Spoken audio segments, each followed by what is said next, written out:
Our job today, really, is to role play. We're trying to do something that's slightly different here, so work with us or bear with us, whichever one happens. So we each have a role, and so if we go from left to right, Susanne Chishti at the end has the role of the later stage institutional investor. Sabine has the role of the startup. I think she's going to find that quite hard, don't you? Nicole has the role of the customer, and I am delighted to have the role represent the views and ideas of the corporate insurer in response to all the things that these guys are going to throw at me and us. And our job really is to reflect back the views of the 75 plus contributors who wrote for the Insurtech book. We are role-playing, okay? So without further ado, let's go over first of all to Nicole, who's representing the voice of the consumer. Thank you, Shân. So before I kick off, I'd just like to pay special recognition to some of the contributing authors for which I have positioned my role play on. So if you do have a chance to get the book, or you have got the book, you'll recognize some of these names. Steve Tunstall, who did a fantastic piece on the client experience. Nigel Walsh from Deloitte, who did a piece on the frictionless insurance, mouthful, in the land of the utility. Ulrich Kleinpass did a very good piece on digital transformation in the incumbents plan, and Craig Poley did a dedicated chapter on claims tech. So, as a customer, I'm really evaluating the approach I take to protecting my family, my home, and my belongings. My levels of dissatisfaction have mounted over the years, given the number of friction points I experience across the industry. Insurance is being sold to me. I don't see it as a value, or its value is tangible, and it makes for a reluctant purchase. Products are complex, and I don't relate how my life has evolved over time. My insurer is reactive to me. I feel like a number. I have a busy, active life. Nothing stands still for me, and my insurer should know that.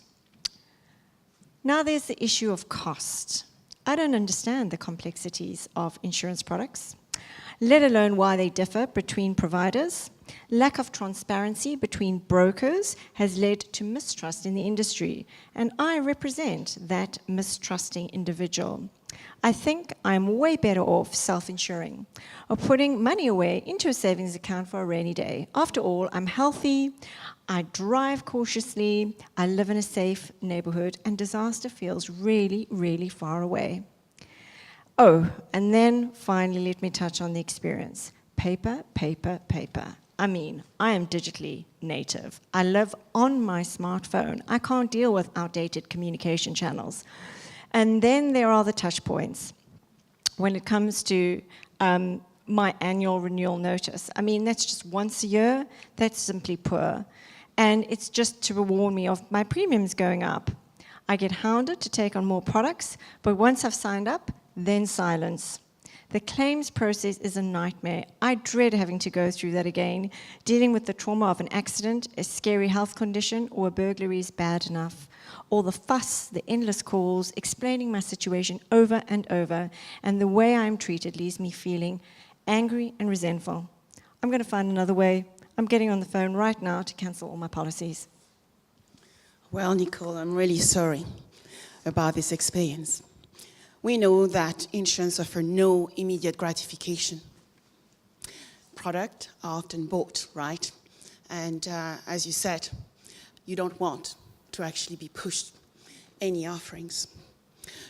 I think I can hear you are much more of a risk taker, so you are prepared to self-insure. And I think more and more people out there may actually take the same decision with only 10% penetration in the market.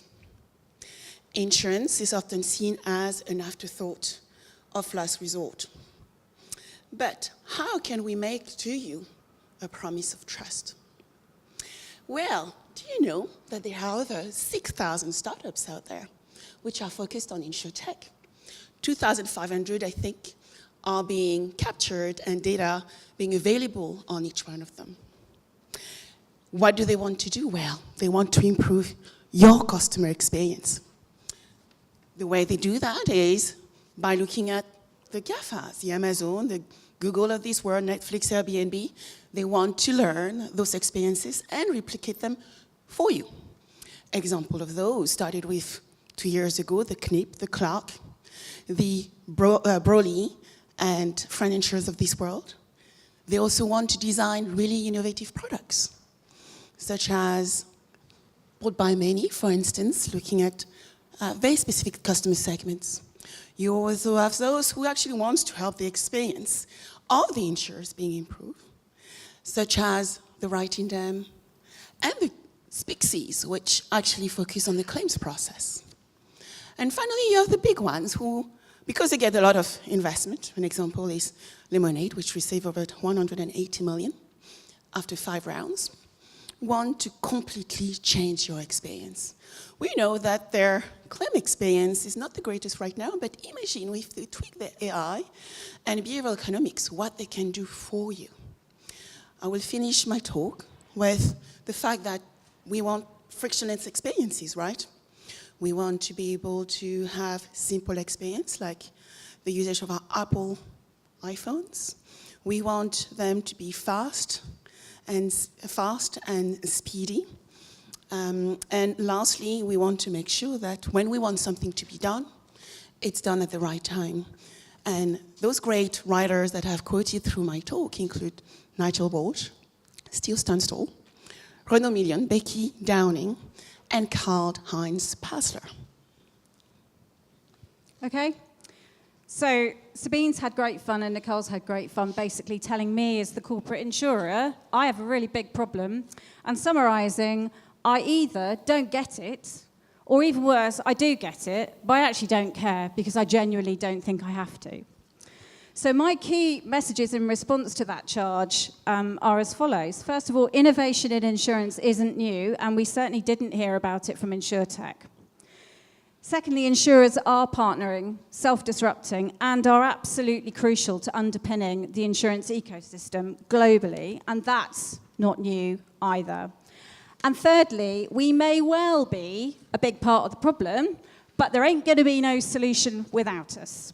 So, a little bit of colour behind that, and again, representing the views in the Insurtech book. Okay, so the story of insurers doing insurance is certainly not new, and is actually a reality behind a very unnuanced charge that insurers plus technology just don't mix. So Carolina Burmeister does an excellent deconstruction of this in her article, Beyond the Hype. But there are other writers in the book as well that's really worth looking at, including Vaughan Jenkins, John Warburton, Alex Ruthmeyer, Nick Bilodeau, and Andrea Silvello. There are lots and lots of examples, but I'm just going to take 2 for the sake of argument here. So I'd point out that the venerable long-term savings industry, and in the even more venerable Association of British Insurers, are actually busy self-disrupting for customer benefit with the pensions dashboard. And Yvonne's piece in the book is a fairly warts and all case study of what that experience has been like so far. Also, B3I, the ubiquitous blockchain, B3I was started in March 2016. It is an excellent example of proactive technology leadership in the insurance sector, and also potentially a rare, but nonetheless a really amazing example of industry cooperation between competitors. So we've been doing it, okay. Insurers aren't just in Insurtech, we're actually paying for it, okay. So the latest numbers actually I'm going to quote the EY 2018 Global Insurance Report, and they're using stats from CB Insights, as most of you are familiar with that source, are saying that of the $8 billion invested in Insurtech since 2012, 83% of all those deals have had an insurer or a reinsurer investor. So we're bankrolling innovation, and we're also paying Insurtechs to solve the problems that we know we've got.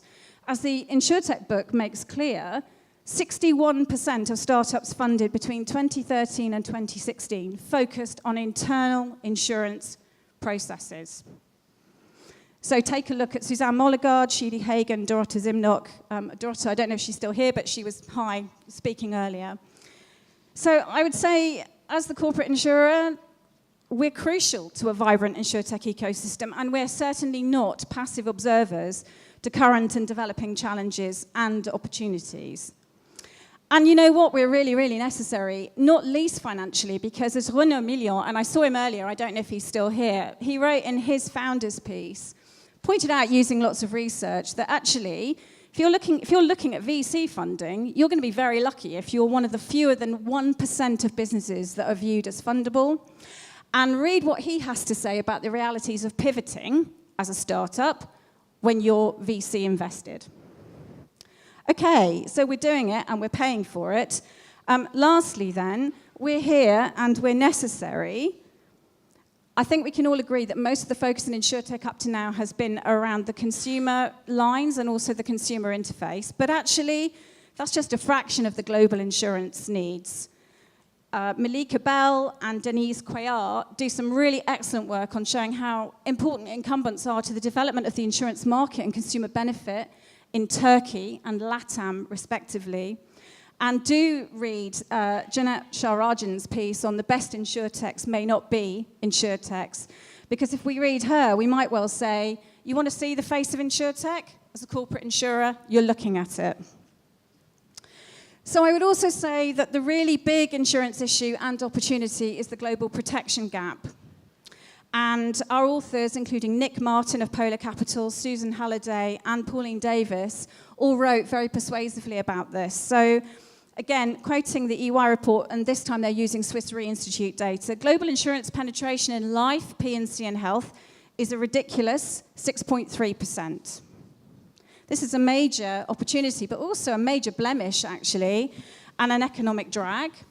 And so let's just say then, for the sake of argument, that if you're going to get the mass education, availability, and uptake required to really close that gap, what you need with your consumers is trust.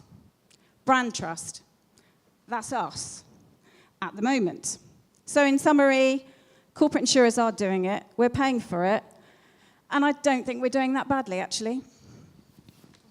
Excellent, thanks very much. So we heard now from the client, the customer, the startup, the Insurtech startup, and the large insurance company. And I'm an investor. I'm an institutional investor. I manage 500 million assets under management across listed equities. And I got your book, I got the Insurtech book you all talked about, which includes all these 70 authors which wrote for the Insurtech book. And I have to decide if I want to invest in insurance or not. And if I'm honest with you, and if I look at the returns, which we have seen over the last few years, insurance has underperformed the MSCI World Index quite significantly. In the last 2 years, the whole MSCI World Index outperformed insurance. If we look at just the last year, it outperformed, MSCI World outperformed insurance by more than half. Which means if I would have invested in insurance, I would have returned about 5.5% in the last year. If I would have invested into the global MSCI World Index across all sectors, I would have returned 13.7, so almost 14% returns, more than half. So I really don't know if I should invest in insurance overall, if I should really be exposed to this sector. And the decisions I have to make, because I can't invest in startups. I only can invest in large listed stocks. And so startups, which you explained very well, Sabine, are not which I can invest in. Equally, the large insurance companies, I feel, have not innovated enough, have not done enough to show me and convince me that going forward you will return higher returns than the index. And as an active fund manager, unless I outperform the index, I will lose my job. So what shall I do? So I'm asking you in the audience, what shall I do? Shall I invest in the insurance sector or not? And, and I thought about that, what I should advise myself. And I almost think we should combine the best what the startups offer and make you work together with the insurance sector to combine, to co-invent, to collaborate, to come up with innovative products with a large insurance company could not develop on their own, but can develop by co-working, co-inventing with the Insurtech sector. And then I would be interested again. So then I would be interested to get exposure into the insurance sector. And even more so, I think if you would co-invest with me along, when I can see that insurance companies co-invest with VCs, then it gives me more credibility that you've got skin in the game. So with that, I think that's my view as investor.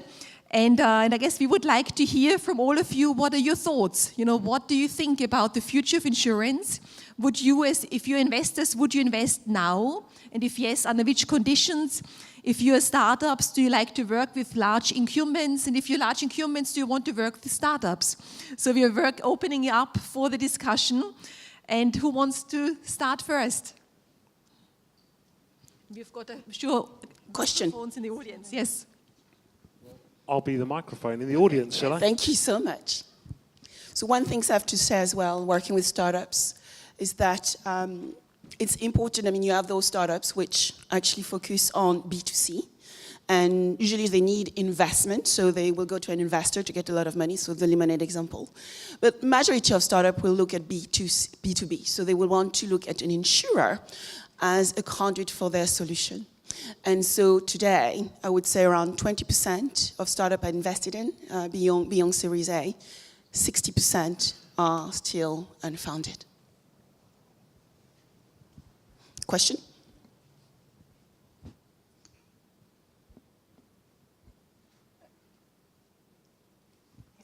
Here we go, we have a question here.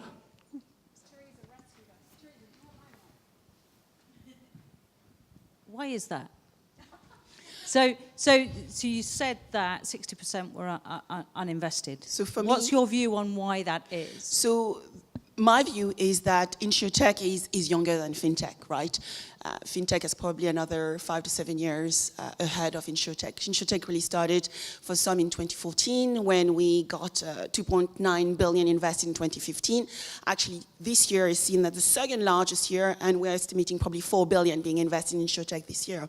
So I think still early market. So you will find investors as much as insurers evaluating their risk, and we are dealing with insurers, risk averse. I talked to my friend here, a risk taker, but insurers are risk averse. And I think the other thing is getting that engine rolling, really understanding where there is opportunity for digitization. Most of the investment comes from the US still today. Our investors still sitting in Silicon Valley or New York. European investors are investing less still. However, what we see is the opportunity is massive in Europe if we look at digitization projects. And maybe just to add, we, FinTech Circle, in reality, of course, is not an institutional investor, but we are an angel network. So we invest into startups, and we invest into FinTech, InsurTech, wealth tech startups, early stage, at seed stage, where normally the startups are valued maybe at 2 million up to 5 million, and they're looking to raise between £100,000 to £500,000. Often it's the first round of funding after family and friends has been completed, where they look for outside money for the first time. And our goal as angel investors is to provide smart capital, which basically means not just capital, but also our connections, our network, to help those startups grow into scale-ups. And then they're able to reach out to the VCs to raise money in the next stage before they move further. And I think the reason why it's still early days, like Sabine said, is because it takes a while to get enough traction for investors to feel comfortable to invest and back the startup on one side. But I think it's coming now. So we see lots of applications coming in from Insurtech startups to FinTech Circle. And it gets more and more over time. So initially we just had fintech companies, but now we have lots of insurtech companies as well who want to raise funding. Now about the, hello, did you take acting classes before? No. Yes? Okay. So how can we speed up, especially internationally, from being from South America? And also, do you think that because of the industry in general is risk averse, as you mentioned, it's they are slower to take a decision to make a partnership or to invest in the startups? I can take the second one first. So yeah, I mean, it's helpful and not so helpful to compare the broader fintech industry to Insurtech. I mean, there's lots of lessons that the insurance industry can learn from the banking industry. And let's be honest, the banking industry as a whole, you know, for all the money spent on innovation, it's remarkably, the output, right? So the market-ready innovation is remarkably scarce, right? So there's a huge amount of wastage. And many, I think, many lessons to learn when it comes to the innovation cycle. So I think the insurance industry can learn from that. Fundamentally, innovation, it has to be a portfolio approach. So innovation doesn't equal early stage startup. That's the biggest mistake. If you take the spectrum of potential moves as an incumbent can make, it should be from the low end, very high risk, immature, through to mature. You know, your big vendors, they, you know, the Googles, etc., your IBMs, they have amazing capability to help support innovation, but it's blending that, all right? And that's the biggest lesson I think that the banking industry has got wrong.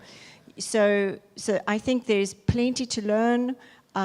Be mature about how you look at partnerships of any maturity, because the biggest thing that is a repeatable failure is process and structure, not the idea, not the internal ideas and not the external ideas. It's when these things have to be actually brought to life. That's the biggest issue.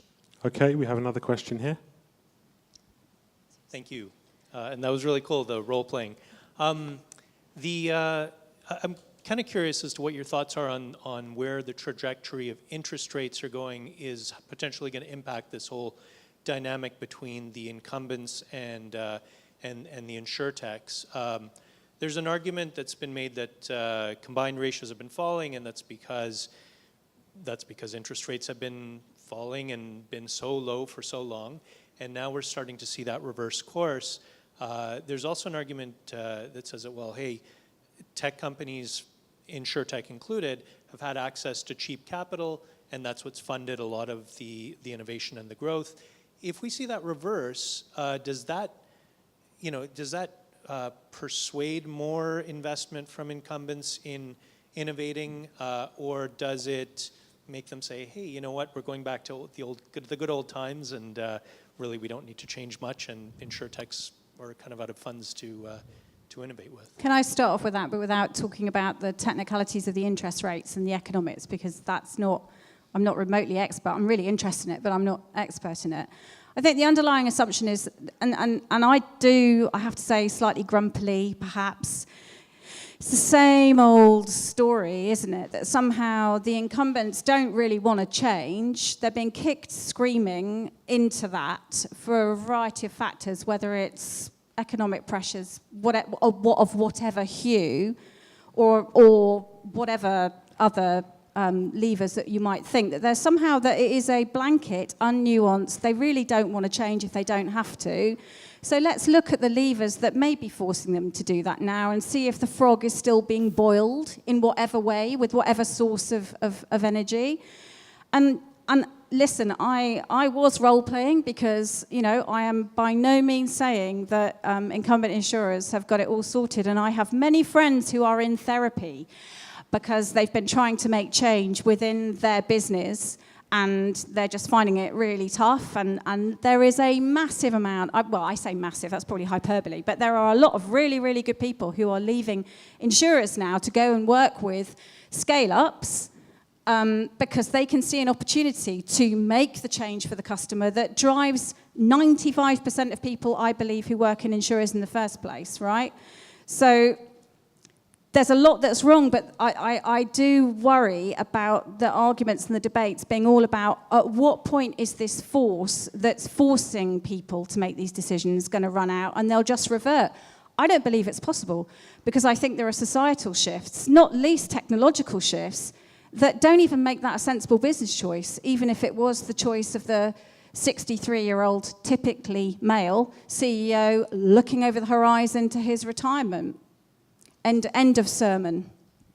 Yeah, and then just to the interest rate point, if I may. So, I mean, the vast majority of investment into innovation is equity-based, not debt-based.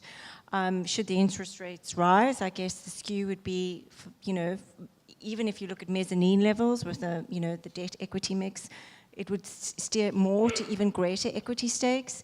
But equity has a bad name, right? So the VC industry itself, and that could be a whole day's discussion, is being vastly disrupted. So that force is a fascinating one to watch. And that is why corporate VC structures, we've always maintained, are absolutely the fundamental mainstay patient capital that this industry needs. And they are doing a very good job, right? And strategically, it's important to them to invest. So I actually think I'm very positive about any, movements and kind of major fundamentals or economic fundamentals for the industry. The point I also want to highlight is the disruption point, actually.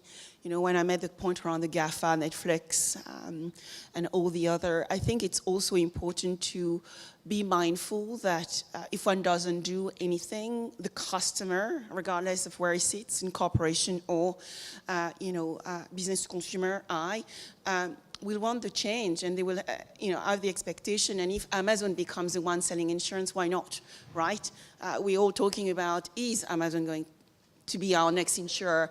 And some of the conversation I've had, even with insurance, want to actually use Amazon maybe as the distribution channel. So we must not forget that. We're seeing in the UK market a lot happening in retail right now. So we should not assume that will not happen to other industries. And I would add, from angel investors' point of view, investors, we all look for yield, for returns. So in a low interest rate environment where the debt market doesn't give you that, you're looking for other asset classes. And so I'm sure that lots of investors, who did not want to keep their money into their current account, into savings, other savings tools, they looked for equities. And then equity was also, returned very well, but we didn't know that a few years ago. It was kind of unexpected that it turned out so well. And so people said, okay, part of our asset allocation portfolio, we also allocate to unlisted stocks. And as part of unlisted stocks, of course, you go down, and you can go down to the startup territory. And so then you add, satellites to your portfolio to achieve higher risk return profiles overall. But it definitely was supported by a low interest rate environment. Yeah, one question for Susanne.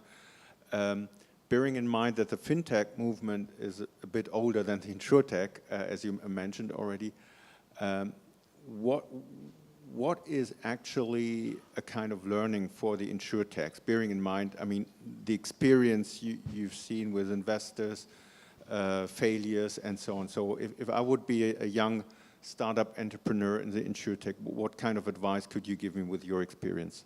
Yeah, I would say what I've seen in the fintech world was for many, many years where the B2C movement, the disruption, the talk about disrupting the status quo was domineering. And then we have seen a switch over to a more B2B environment where it's all about collaboration. Even those companies, which are known for being B2C players, such as TransferWise, large companies have got in reality a B2B arm where they white label or work with large established players. And so I think that's what I also expect on the Insurtech side to happen, where many Insurtech startups maybe wanted to go it alone, but then they realize it's not as easy to go it alone as it requires deep pockets to do that, especially if you want, the advertising, and you need to spend a lot on advertising and customer acquisition costs for your unit economics. So it might be better to collaborate or at least play both strategies in parallel. And, at the end of the day, there will be phases. I have nothing to, pat my back, but we just exited Relayer. For some of you who may actually have seen the Relayer acquisition by Munich Re last week, we were an investor, so we're exiting. This is exciting because it's Insurtech, it's industrial IoT, and so this is happening. And so I just want to see more of my portfolio coming out soon. So, thank you, ladies. Please, let's show our appreciation.